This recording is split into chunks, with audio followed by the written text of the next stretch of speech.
ओम नमः शिवाय। सब धाम नवारो वृंदावन पे और वृंदावन हूँ गुरु धाम पैवारो। जो गुरु के पद प्रीति जुरी त्यो भजो चली आवेगो ब्रह्मा विचारो। Dieses Gedicht, das in der Sprache Braja geschrieben wurde, sagt: Außer dem mehreren Gottheiten, es gibt hier auch viele heilige Orte und alle sind sehr wichtig. Aber Sri Vrindavan Dham ist der beste Ort. Es gibt sogar bessere Orte als Vrindavan, wo der Guru Lehrer anwesend ist oder wo Guru sich den Ort mit seinen Füßen berührt und gesegnet hat. An diesem Ort bleibt immer der Gott in den heiligen Büchern. Wir reden über Siddheshwar Dham, die in der kleinen, schönen Himalaya-Region in Solphok Namchi, ein Bezirk südlich von Sikkim, liegt. Nachdem dieser Ort aufgebaut wurde, ist es nun wichtig und heilig für die Hindus. Adi Jagat Guru Sri Shankaracharya Ji verbrachte 2500 Jahren in Indragiri und Indrakil-Bergen, und diese beiden Berge sind in dem Bereich der heiligen Bücher Sikkim. Ceylon Lord Shiva war in Form von Kirateshwar in der Region Himalayen vorhanden, die zu Indragiri gehört. Nach den religiösen Glauben, nachdem seine Frau Sati Devi verloren hat, die ins Feuer geworfen wurde, zog Lord Shiva mit Gefühlen von Trauer und Panik. Und in diesem Moment fing er an, mit dem Erscheinen von Hunter Kirat zu leben. Er hatte einen Bogen und Pfeile. Es war die Zeit des Mahabharata. Eines Tages Kirateshwar Mahadeva und Arjuna erschossen das gleiche Wildschwein. Beide behaupten ja, sie stritten, und danach Arjuna wusste, dass der andere Jäger Sri Mahadeva war. Mahadeva hat einen Pfeil, der im Krieg Mahabharata große Bedeutung hat. Diese Geschichte ist in dieser Bergregion Indragiri passiert. Sela zeigt, dass diese Region einer der Orte ist, wo der Gott Kirateshwar seine Gegenwart gezeigt hat. Es erklärt, wo es der Bau dieser Pilgerschaft durch den Gott Shiva und einzigartige Messenger Adi Jagat Guru Sri Shankaracharya bevorzugt. Unter den 18 Puranas wurde in Skanda Purana die Bedeutung der Indragiri Himbat in Kapitel diskutiert. Wird dieser Ort nun als Sikkim genannt? Gelegen in der Sikkim-Berge bauten sie die Symbole der 4 wichtigsten Pilgerstätten wie Badrinath, Sri Jagannath, Dwarikanath, Sri Rameswara und eine große Statue von Mahadeva. Dieser Ort ist benannt Siddheshwar Dham. Der Bau wurde im Jahr 2003 gestartet und seit 8. November 2011 wurde der Tempel offen für Publik. Der Tempel deckt den Bereich von 30 Hektar. Shiva ist mit den Haaren, in dem ein Halbmond liegt und Ganges dargestellt fließt, und mit einer Kobra um den Hals. Er trägt einen Dreizack und hält eine Trommel. Er sitzt auf einem Tigerfell. Er ist hier mit seinem Reittier Nandi und mehrere Götter. Der Gott Kirateshwar sitzt mit anderen Göttern. Er hält einen Bogen und die Statue ist in der Höhe von 5,5 Metern. Sie können die Symbole der beiden heiligen Flüsse Ganges und Yamuna in Form Statue sehen. Es gibt auch 12 Jyotirlingas und Pilger genießen eine Wallfahrt von 4 Dhams und 12 Jyotirlingas. Die Sri Jagat Guru Shankaracharya zum Zweck der Erhaltung der Hindu-Religion hat 4 Dhams in verschiedenen Teilen Indiens erstellt und es hat die Sitte und Religion beibehalten. Jetzt haben wir 4 symbolischen Dhams in dem einzigen Ort in Indagiri. Der Sikkim-Ministerpräsident Pawan Chamling ist ein Gläubiger. Er hat eine große Rolle gespielt für das Projekt, die Dhamas zu bauen. Nach Ansicht der Leute von Sikkim hat seine Arbeit dazu beigetragen, gepflegt und entwickelt die Geschichte und Kultur dieser Region. Wenn wir uns die politische und religiöse Geschichten aussehen, erfahren wir, dass die Könige-Männer ihre Vorlieben in Komfort, Ego-Ausrüstung haben und sie konnten nicht den richtigen Weg der Religion wählen. Aber einige Bevorzugte geben weniger Wert auf Leistung, wollte Gott zu weihen und sie waren in der Lage, ihre lange Geschichte zu halten. Wir können sehen, dass der wichtigste Minister Pawan Chamling den Menschen gehört. Dieser Siddheshwar Dham wird zu einem wichtigen Zentrum für die Pilger entwickelt. Ein kleiner Verband Sikkim. Es ist eine Mischung aus verschiedenen Religionen, Ethnien und Sprachen und jeder lebt in Harmonie zusammen. Die Bundesregierung baut den Tempel, Moscheen, buddhistische Stupa und Kloster und wollte die Nachricht geben, dass Gott einzigartig trotz verschiedenen Formen ist.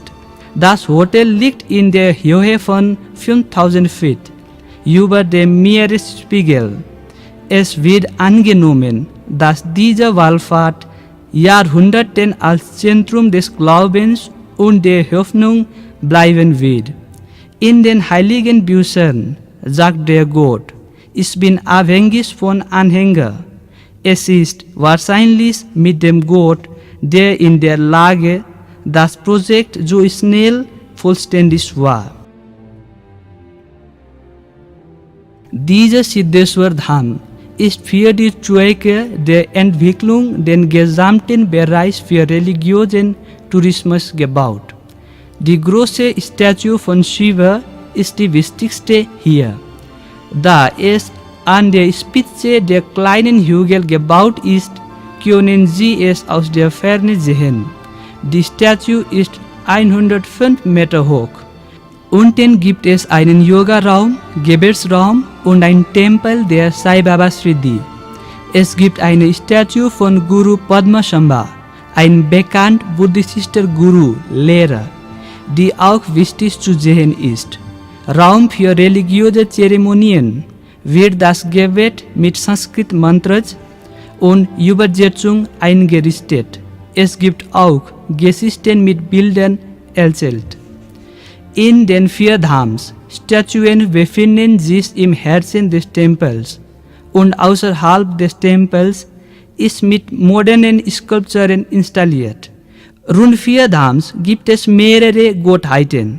Der Ort ist von 12 Jyotirlingas umgeben. Jeder wird mit einem Festtag und Gebet öffnet. Jeder kann zu den Tempel gehen. Ein weiterer interessanter Ort ist der Tempel von Sai Baba Siddhi. Dieser Tempel ist in den südlichen Teil des Dham. Im nordwestlichen Teil des Dham ist es ein Ort für Gebet und das Opfer. Dieser Siddheshwar Dham ist auf dem Hügel 5 Kilometer vom Zentrum von Namchi Bazar südlich von Sikkim. Der Haupteingang ist attraktiv und der Weg nach Hause ist gut angelegt. Es gibt Möglichkeiten der Unterkunft und Verpflegung für die Pilger. Nicht nur Verkehrs- und sonstige Infrastruktur gibt es auch einen schönen Garten, Parkplatz, Informationen und Sicherheitsleitstelle. Es gibt Priester in jedem Tempel sind nach Angaben der Regierung Regeln eingestellt.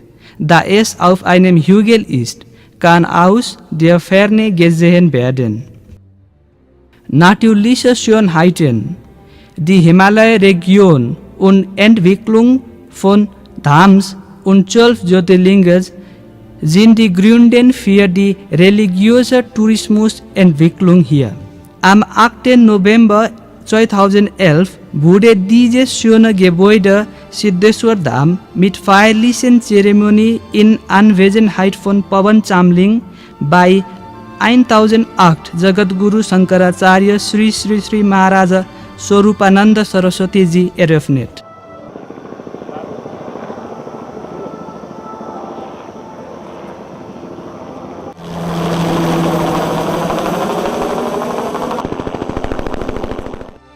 Hauptgast der Zeremonie 1008 Jagadguru Shankaracharya Sri Sri Sri Maharaja Swarupananda Saraswati Ji lobte diese Arbeit vor großen Zahlen. Shiva Shiva Shambho Hara Hara Mahadev. Shiva Shiva Shambho Hara Hara Mahadev. Shiva Shiva Shambho Hara Hara Mahadev. Shiva Shiva Shambho Hara Hara Mahadev. Shiva Shiva Shambho Hara Hara Mahadev.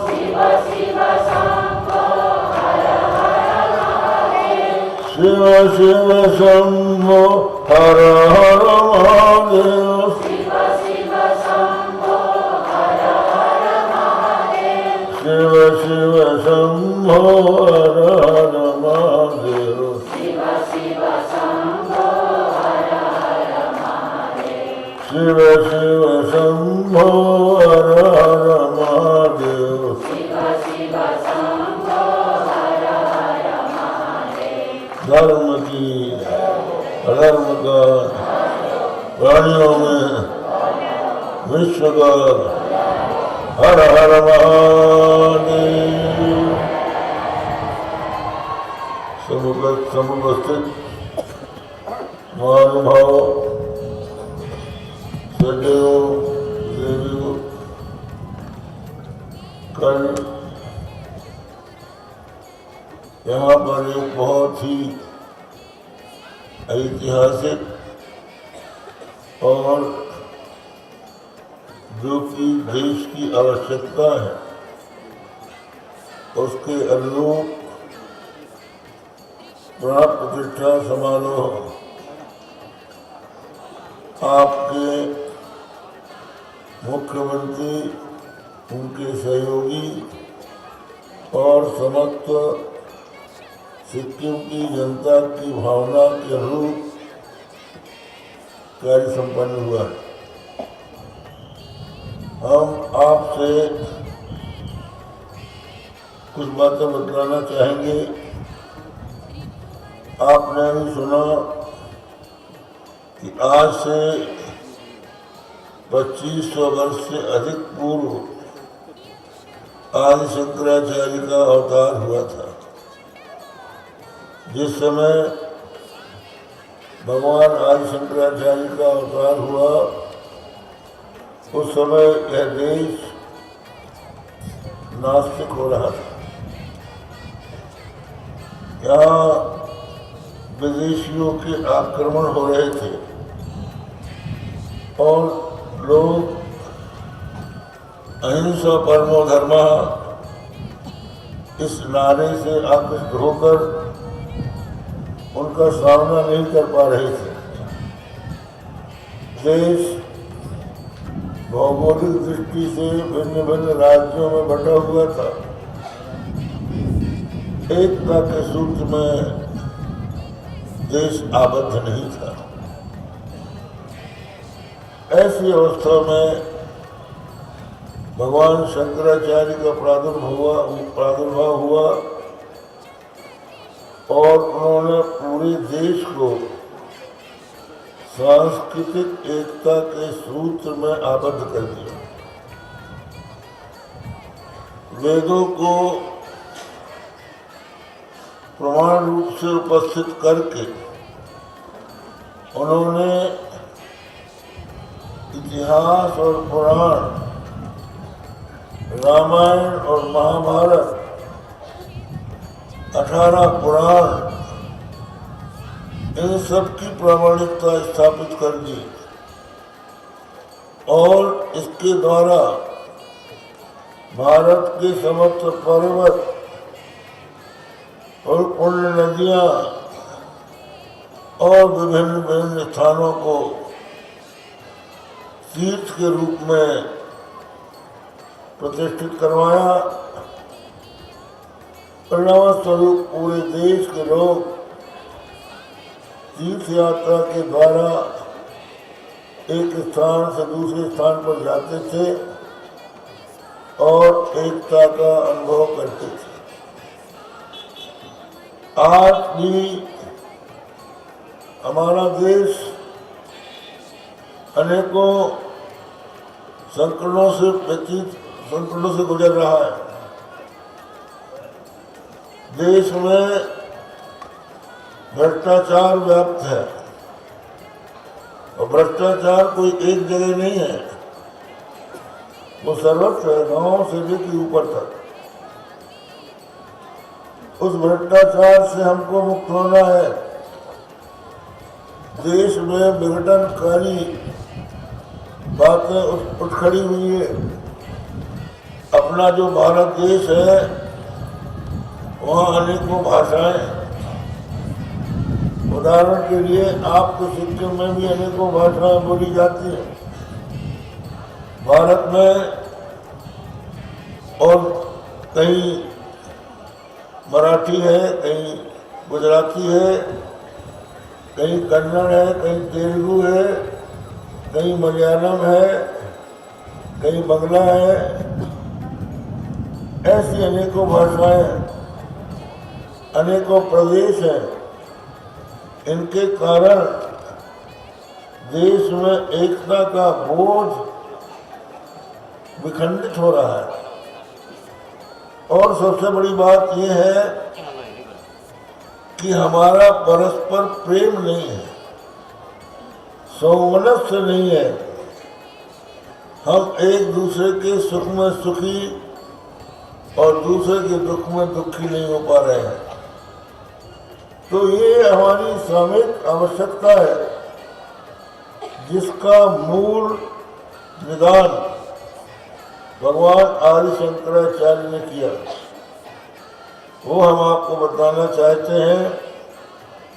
वो ये है कि उन्होंने ये बताया कि सब प्राणियों के भीतर एक ही आत्मा है। जैसे माला की मणियाँ भले ही अलग अलग हों, लेकिन सूत्र एक होता है।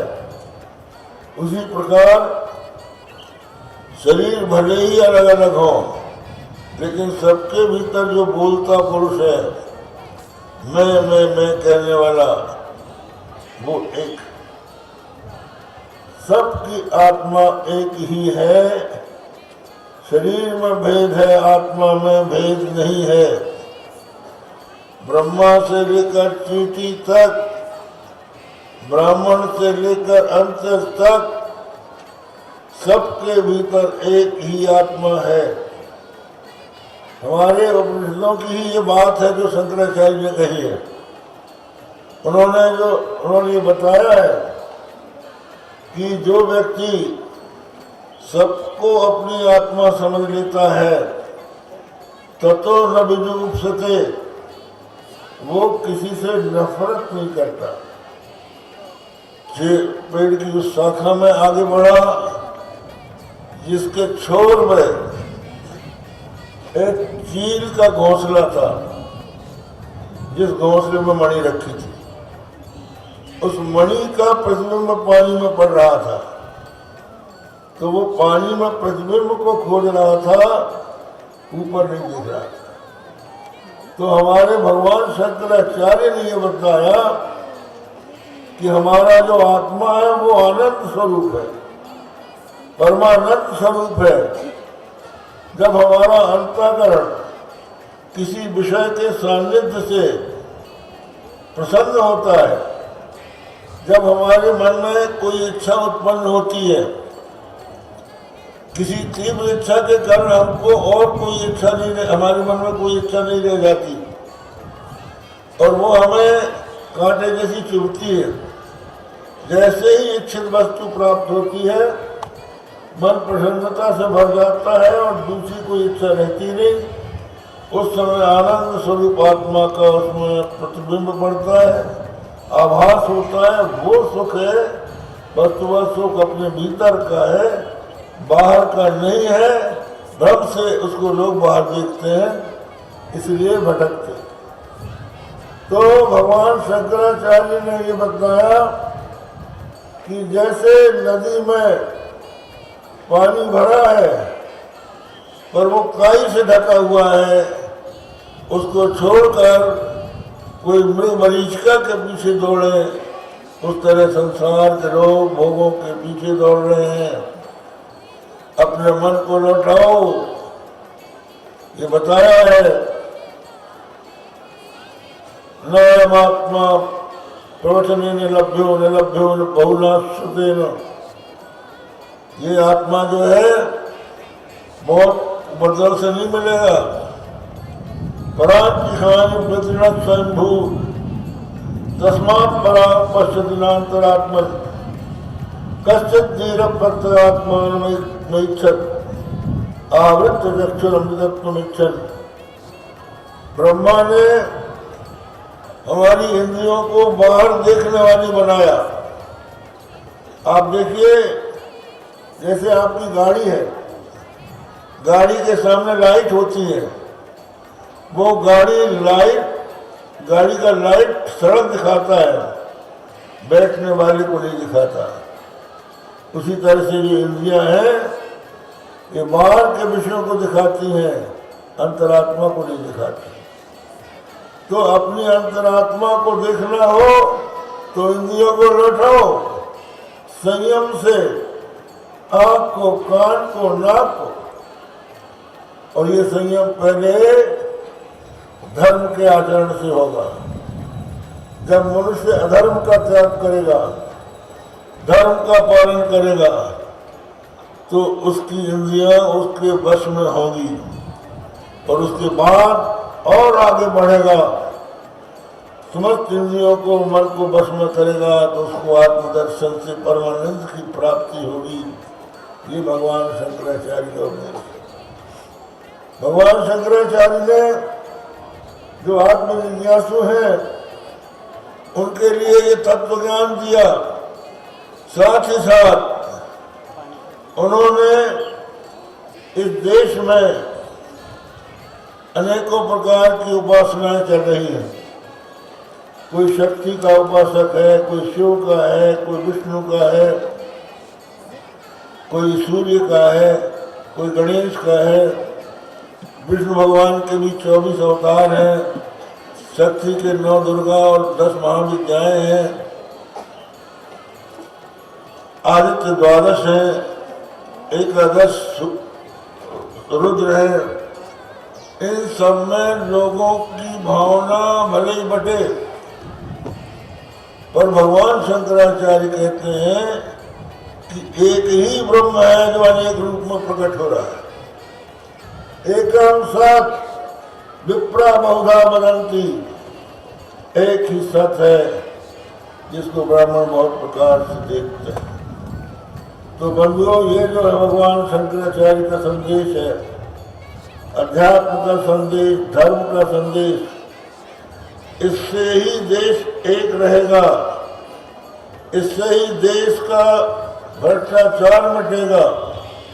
कल भी हमने कहा था कि भ्रष्टाचार से भ्रष्टाचार नहीं मिटाया जा सकता, मल से मल नहीं छूट सकता। गोस्वामी तुलसीदास जी ने कहा है, मल नहीं छुटई मलई के धोए, घृत की पाव की बाहर बिलोए। तो बहुत से लोग महत्वाकांक्षा को लेकर अनेकों प्रकार की बात कहकर देश को भ्रमित करते हैं। कुछ लोग अध्यात्म के नाम पर भ्रमित करते हैं। बहुत से लोगों ने अध्यात्म को व्यवसाय बना लिया है, योग को व्यवसाय बना लिया है। हमारे भारत की परंपरा है, इस देश के जो महात्मा हैं वो ज्ञान का दान करते हैं, ज्ञान बेचते नहीं। आप देखिए, हम अभी यहाँ से बहुत दूर से मध्य प्रदेश में थे, हमारे के शर्मा ने हमसे कहा महाराज सिक्किम में हमें आपको चलना है। स्वास्थ्य उतना काम नहीं दे रहा था, पर उन्होंने बताया कि वहाँ एक अद्भुत रचना हुई है, वहाँ के मुख्यमंत्री के द्वारा आपको और वहाँ की जनता को प्रोत्साहित करने के लिए चलना चाहिए। तो हमने आप लोगों से कोई शर्त नहीं लगाई कि इतनी दक्षिणा तुमको देना पड़ेगा तब हम चलेंगे। हम आपके बीच में हैं और हम इसी से संतुष्ट हैं कि हम आपके बीच में आए और आपको हमसे मिलकर प्रसन्नता का अनुभव हो रहा है। Der wichtigste Minister von Sikkim, Herr Chamling, äußerte seine Zufriedenheit, als er sprach. अति परम पूज्य स्वामी महाराज जी को संपूर्ण सिक्किमेली जनता की ओर से मैं उनके पवित्र चरण कमलों पर हार्दिक स्वागत सम्मान करता हूं। स्वामी जी के कर कमलों से नवनिर्मित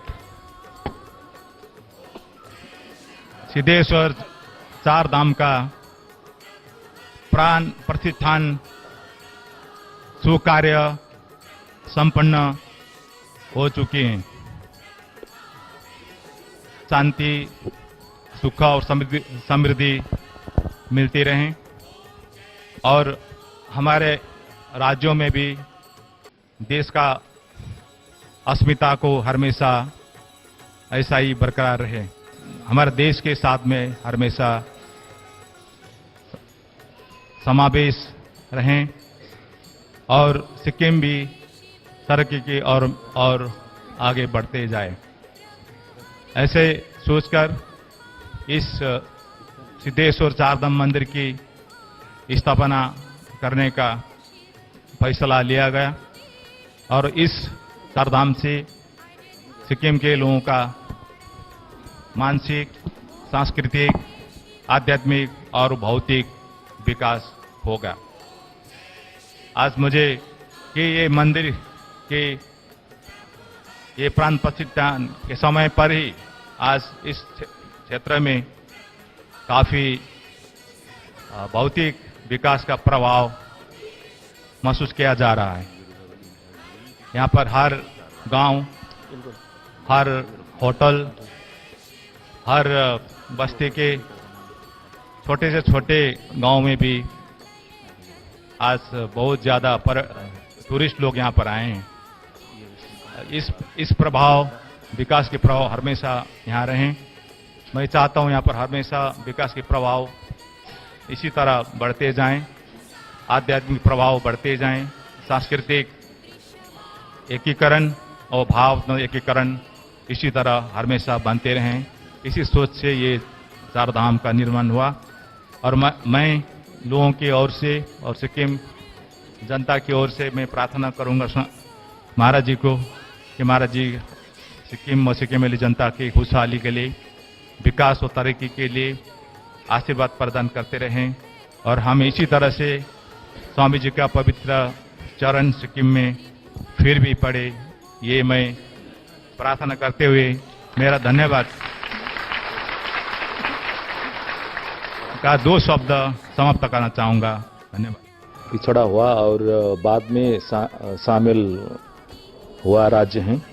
देश से जोड़ने के लिए ये एक प्रयास है मैं चाहता हूं कि सिक्किम राज्य को मानसिक तौर से, भावनात्मक तरीका से भी इसको शामिल करना बहुत जरूरी है। इसलिए भावनात्मक एकीकरण करने के लिए हमारे देश का अस्मिता को इस भौगोलिक क्षेत्र, इस सिक्किम राज्य में भी सुरक्षित कर रखना बहुत ही जरूरी है। इसी परिकल्पना से मैंने इस चार धाम, सिद्धेश्वर चार धाम निर्माण करने का मैंने एक सोच बनाया। उसी के अनुसार ये आज निर्माण हुआ है। और इस मंदिर निर्माण के बाद में सिक्किम के समाज और सिक्किम राज्य मानसिक तौर से, आध्यात्मिक तौर से और सांस्कृतिक तौर से भी पूर्ण रूप से सम्मिलित होगा और जुड़ेगी। सिक्किम माता की जय, सिद्धेश्वर धाम की जय।